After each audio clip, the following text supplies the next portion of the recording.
ndagusuhuje nguhaye ikaze hano kuri channel yacu ya Aizo TV, aho tugenda tuganira ku buzima, tuganira icyo twakora kugira ngo ubuzima bwacu bumere neza, tuganira ibintu bishobora kuba byatungura inama, hanyuma tukirinda indwara, tukirinda ibibazo byose byagira ingaruka ku buzima bwacu. Muri kanya ngiye kukubwira ibintu bigera mu 10 cyangwa se ingaruka mbi zo kurya isukari nyinshi. Isukari nubwo iryoha cyangwa se isukari nubwo abantu benshi bayikunda, ariko abahanga, abashakashatsi, inzobere mu buvuzi zemeje ko isukari iyo iriwe ku kigero kiri hejuru hari ingaruka cyangwa se hari indwara nyinshi zigiye zitandukanye zishobora gutuma umuntu ashobora kuba yahura nazo. Kuvuga ngo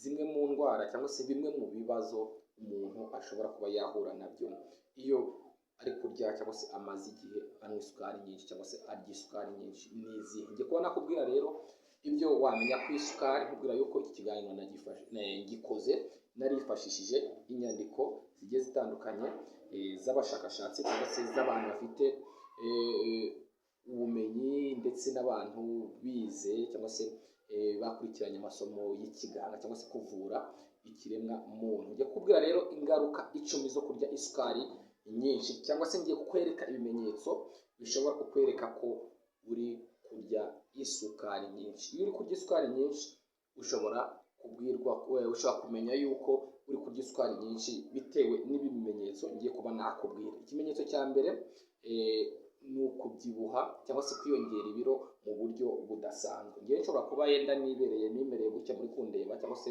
ndi umuntu ufite ibiro 60 cyangwa se 50, ariko namara nk'imyaka 2 buri munsi ndya isukari ku kigero kiri hejuru.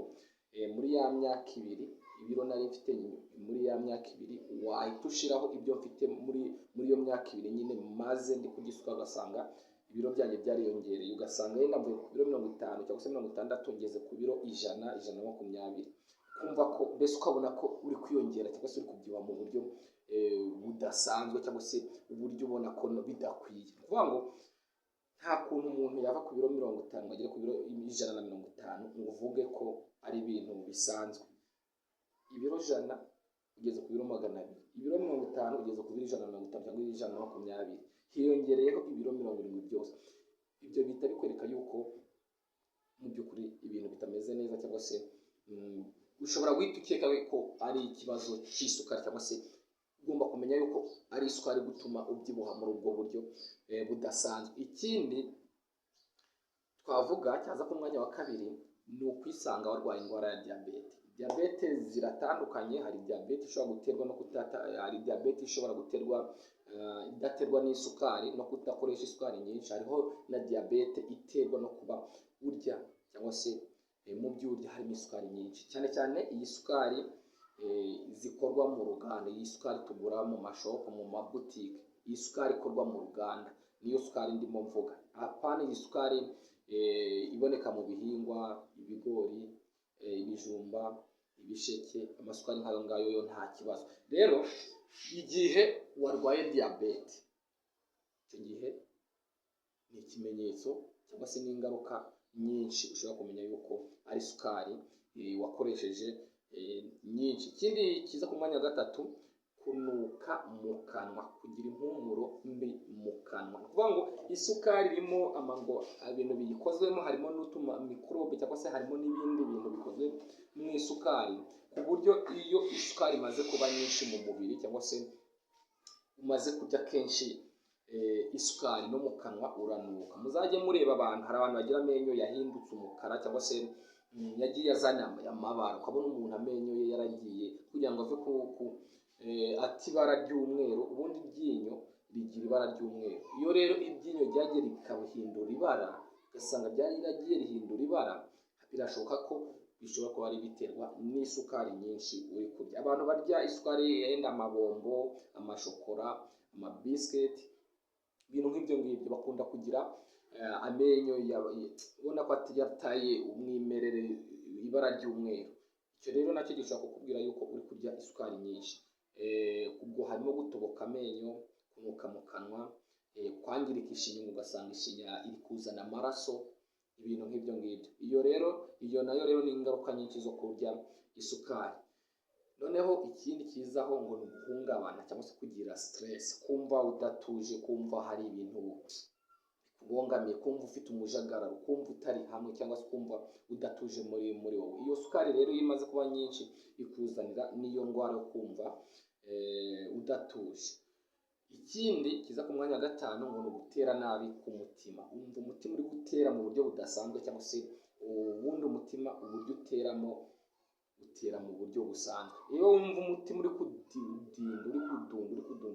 gutera mu buryo budasanzwe, nicyo ni ikimenyetso gishobora kukwereka yuko urimo urarya isukari nyinshi, cyangwa se umaze imyaka cyangwa se igihe kitari gitoya uri kurya isukari nyinshi. Kumva ikizungerera, kumva uri kuzungerera cyangwa se kumva ikizungera, kumva umutima uri gutera cyane, ibyo ni ibimenyetso cyangwa se n'ingaruka zo kurya isukari nyinshi. Ikindi ni ugucika intege, kumva ucitse intege, ukumva ubuze imbaraga, ukumva mu mubiri wawe ugize faiblesse cyangwa se urananiwe, ucitse intege. Ni ingaruka zo kurya isukari nyinshi. Ikindi ngo ni ukugira inyota nyinshi, kumva ukeneye ibyo kunywa, kumva ukeneye amazi, kumva ugize inyota. Iyo abantu barya ngo isukari nyinshi rero bagaragaza n'ibimenyetso byo kuba bagira inyota nyinshi. Ikindi kuribwa mu mutwe kenshi, kumva mu mutwe uri kukurya mu buryo budasanzwe. Mu gihe wumva ibi bintu biri kukubaho, ugomba kumenya yuko bishobora kuba ari ibimenyetso byo kuba urya isukari nyinshi. Mu gihe rero urya isukari nyinshi ukagaragaza ibi bimenyetso, ni ngombwa kumenya ko isukari uburyo uri kuyiryamo budakwiye, ibyiza nuko wabugabanya. Noneho ikindi bavuga gusonza bya hato na hato, buri kanya ukumva ufite inzara, haca iminota mike yo kumva ugize inzara, haca indi minota mike yo kumva ugize inzara. Ibi nabyo ni ikimenyetso kigaragaza yuko uri kurya isukari nyinshi. Ibi ni ibimenyetso cyangwa se n'ingaruka. Ikindi ugomba kumenya, kubura ibitotsi. Wajya kuryama ijoro ryose ukabyuka nta bitotsi wabonye, utigeze rwose ugoheka, waraye ukanuye, waraye ureba, ntabwo wigeze usinzira. N'iki cyaba ikimenyetso. Ikindi, umuvuduko w'amaraso ukabije, hypertension. Kugira umuvuduko ukabije w'amaraso nabyo byaba ikimenyetso kigaragaza ko uri kurya cyangwa se umaze igihe uri kurya isukari nyinshi. Ikindi, gututubikana cyangwa se kugira ibyuya. Cyangwa ugiye kuryama bigeze saa 3 z'ijoro, saa 8, saa 6 nijoro, ukagira ibyuya byinshi, ukumva niba waraye mu mashuka ukumva yatose, uri gututubikana ibyuya byakwishe. Ibyo ni ikigaragaza rero ko uri kurya isukari nyinshi, cyangwa se n'ingaruka zo kurya isukari nyinshi. Ikindi ni ukubabara mu ngingo, kumva mu articulation, mu ngingo kumva uri kubabara, cyangwa se kumva ahantu hose mu ngingo ufitemo ikintu cyitwa ugushe, ufitemo ikintu uri kubabara. Ndatekereza ko rero ibi ni ibimenyetso nkubwiye bigera muri 15 bishobora kukwereka ko cyangwa se n'ingaruka zo kurya isukari nyinshi. Icyo nasorezaho rero, ibi ni resume nakoze kugira ngo muri iki kiganiro mvuga ingaruka cyangwa se ibimenyetso bigaragaza umuntu uri kurya isukari nyinshi. Ntabwo natanze amakuru ahagije yenda ngo kamwe ngende ngasobanura, kubera yuko njyewe sindi muganga. Nababwiye yuko nkoze iki kiganiro nifashishije ubushakashatsi, abascientifique, abahanga mu kuvura indwara z'ikiremwamuntu, cyangwa se abantu bize baminuje amasomo y'ikiganga. Ndatekereza ko rero uramutse ukeneye ibindi biruta ibi ngibi, cyangwa se uramutse ushaka kumenya andi makuru arenze aya ngaya ntanze, ushobora yenda no kwifashisha ibindi biganiro bitanga inama cyangwa se byigisha indwara. Hari ibiganiro bigiye bitandukanye hirya no hino ku ma YouTube, ku ma Google, ahantu hose birahari.